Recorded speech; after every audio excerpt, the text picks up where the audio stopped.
So as he cools this off with high pressure, it's kind of losing all of that beautiful orange glow. We just know that we're cooling that glass down a little bit. Now, when I say cool or cold, it's pretty relative terms. It's about 1,000 degrees we consider cold for glass making because the glass no longer moves at that temperature. And by having a nice stable bubble, when he goes back into this furnace to add another layer, or what we call the act of gathering, that stable core will help him control that next layer a little easier. Because it is very fluid, like honey. So we just wind it around the end of the pipes and keep turning to keep it from dripping off the end of that pipe. Now, if Chris got really excited and started spinning really quickly, that glass would also start to wing away from center. So he can't stop turning or it'll drip. If he holds it the wrong angle, it'll all end up in the wrong place. And if he gets using those, not using tools, but it just allows the glass to drip or move too quickly, it all translates pretty directly into the material. But he is going to use a wooden block once again. We often use these just at the first stage of forming the glass. When it's fresh from the furnace and very fluid, we cradle it into those wooden blocks just to make sure the layers are even and the surface is smooth. We need to use water with wood. As you can imagine, what would happen with 2,000 degrees and dry wood? It'd be a big campfire pretty quickly. And that glass would actually start to stick to the wood, and that would disturb the surface, leave wood ash onto it, and make kind of a big mess. So all of our wooden tools get a little bit of water on them to create steam. Now I saw you eyeing up. Are you going to go down into an optic mold for this one? So we got a couple molds up here. I'll really quickly show you a really big version of what he's going into. All these thick ridges on the inside. We've got big ones, we've got small ones. Some of them have more dots or more ridges, some of them have less. None of these are meant to create finished objects. So we're going down into that mold only to create texture. So you can see that kind of orange juicer texture he's got there on the surface now. Now the key to success with glass making is controlling the temperature. Where the glass is hot, it moves pretty easily. Where the glass is a little colder, it's pretty stable and won't change. So by putting this down into that mold, it chilled some thick ridges onto the surface of a hot bubble. So as he goes to inflate, the glass has a bit of a memory where it was touched into that cold mold. And so those ridges should stay on the surface as long as Chris doesn't overheat them.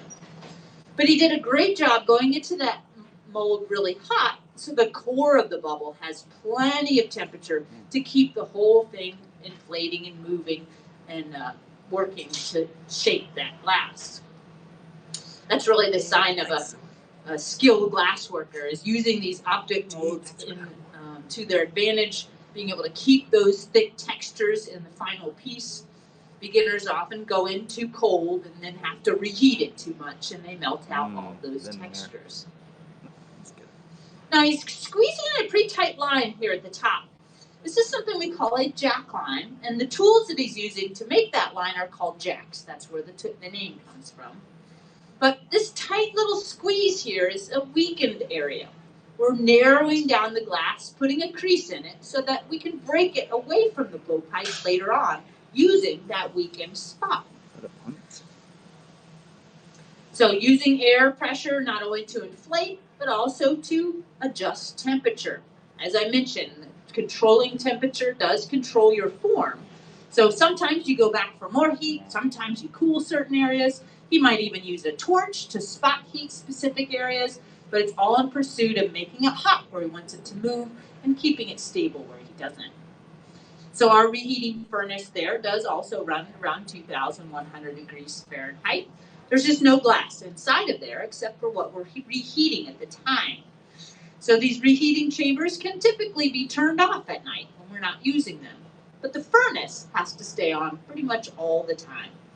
It takes almost a week to get it up to temperature, full of glass and ready to go.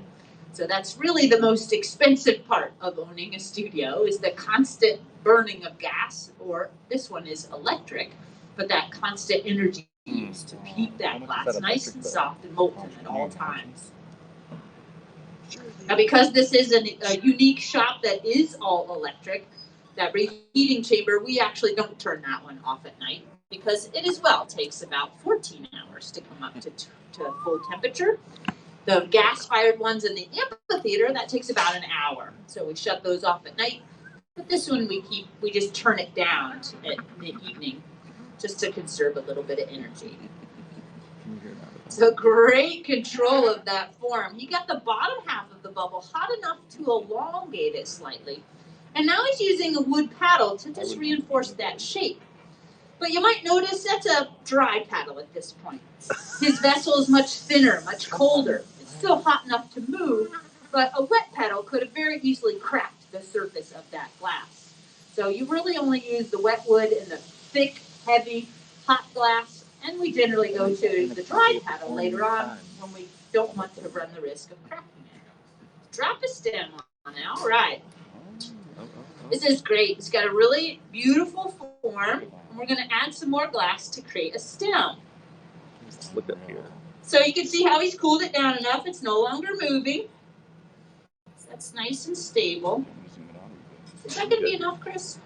What kind of stem you're making here?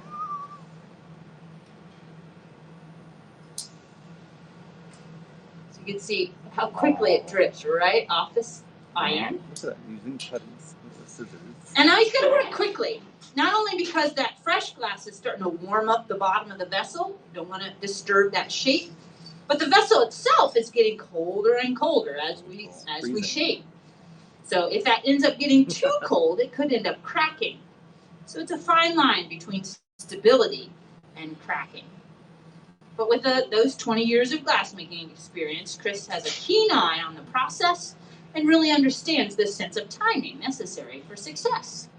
So he's still got a little shaping on that stem, but he knew, I better get back in there, give it a little heat to make sure nothing cracks. It is often what we refer to as a flash heat. It's just a short amount of time that you put it into the warmth just to assure the basic temperatures that are necessary. So hot. And you might be curious how he knows what those temperatures are. Well, he doesn't have a thermometer that pops out of his belly button to tell him exact temperatures, but it is a bit of a gut feeling that he has. He's broken and melted a lot of glass in his 20 years, and eventually you kind of figure out that sense of timing just through that experience. We say it takes about 5 years of consistent working just to get a good basic foundation of understanding to make those simple forms in glass. Look at that beautiful stem there. Yeah. Okay. So next we're going to form a foot. And we're going to use some wet wood to make that happen. So this is a tool called a Swedish footing tool. You can see it's already got a couple burned in spots there. There's a little notch on one end, and that kind of tucks around the stem that he just made. And we'll just squeeze the glass in between there. These are pretty tricky tools to use, though. You got to have just the right amount of squeeze, just the right amount of turn, just the right amount of glass. There's a lot of things that need to come together for success with this tool. It's bold day. Everything we make also has to be done in a very specific sequence. So the vessel is stabilized, the stem is stabilized, then we move on to the foot. Once we have the foot, then we'll stabilize that. Always one step at a time to that final destination.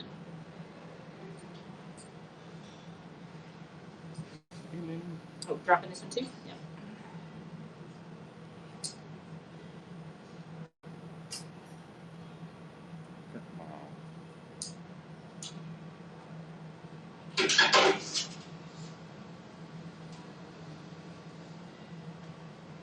So just making sure it's kind of centered. And then look at this. Quickly he squeezes it into a perfect foot. I think that deserves a big round of applause. That is a tricky tool. He's making it look way too easy here, folks. Way too easy. But that just shows the years of experience. A good steady turn, a good coordination of the squeeze, just the right amount of moisture to keep it from drying out and sticking, catching on fire. But even under a skilled glass worker, every once in a while that tool will betray you and you'll end up having really a big mess on the end of the iron. But we'll just take a little time to make sure that it sits flat. This is the foundation of our piece, so we want to make sure it sits proudly on the table. And usually you don't end up making things perfectly flat. You actually give it a little bit of an arch. Arches make things stronger.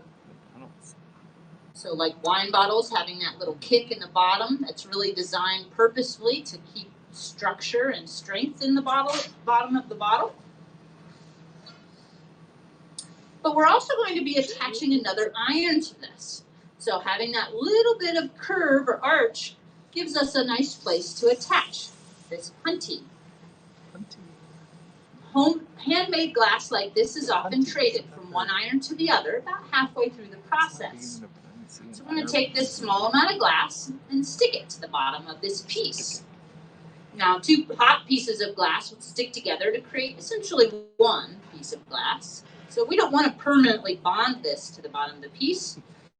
Instead, we want it to just hold on just enough to let us shape the top half of the vessel.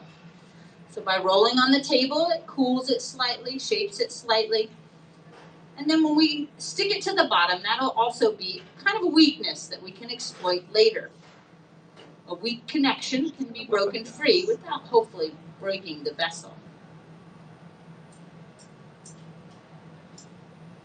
So this is where that jack line is going to come in really important. Remember I said we'll use that crease line to help break the glass. Glass will always break wherever it is the weakest. And so we just set up these weaknesses to help it break. Here we go, nicely done. Can't get much easier than that. Yeah, you can give him a big round of applause. It is very smooth transition from one iron to the other. As you can imagine, as beginners, not so smooth.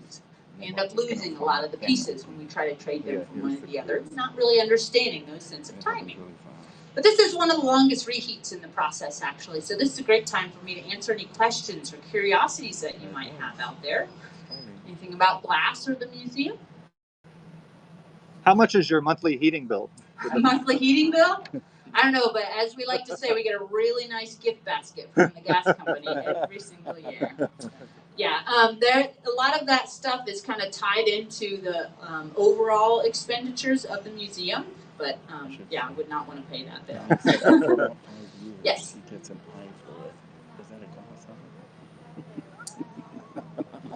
Yeah. So when we're finished, we put the pipes into this containment bucket. And the reason we do that is because the glass starts to shrink a little as it cools. Everything expands and contracts to some level. And so the metal and the glass will shrink at different rates, eventually causing stress, cracks, and explosions to happen. So they kind of self-clean themselves. So we contain them in that all-metal bucket just so that all those explosions don't end up out with you folks. But there is nothing really in there. It's just designed to pull a tray full of junk out, and we can throw that out tomorrow when we set up the studio. Yeah, great question. Any other questions? Nice and loud for me. The colored glass? Yeah, so we're working all clear here today, but if Chris wanted to make a colored object like you see here, the easiest way is to actually just melt colored glass into our clear. So we purchased this product called Frit. These are little particles of solid colored glass. You can buy it anywhere from a powder to maybe a pea gravel size, and those little chunks will melt very easily into really hot glass. So in the stages of gathering, we would just gather out what we need and then roll it into a pile of those little chips, and they melt into the surface, creating a colored layer. But anytime we use that Frit, it gives kind of polka dot effects. So if we don't want polka dot effects, then we can also use solid chunks and start out with a solid chunk on the end of the iron. Beautiful trim, very nice. But the color themselves comes from adding metallic oxides into the raw materials of glass. Does anybody tell me what glass is made out of? Sand, excellent. So if you take sand and try to melt it by itself, it would take about 4,000 degrees and it would be really stiff and probably not very optically clear. So we get really pure sand called silica and then mix in soda ash and limestone. Soda ash lowers the melting temperature to about 2,000 degrees and makes it really soft and malleable. And then the limestone is a stabilizer. keeps it from melting in water over time.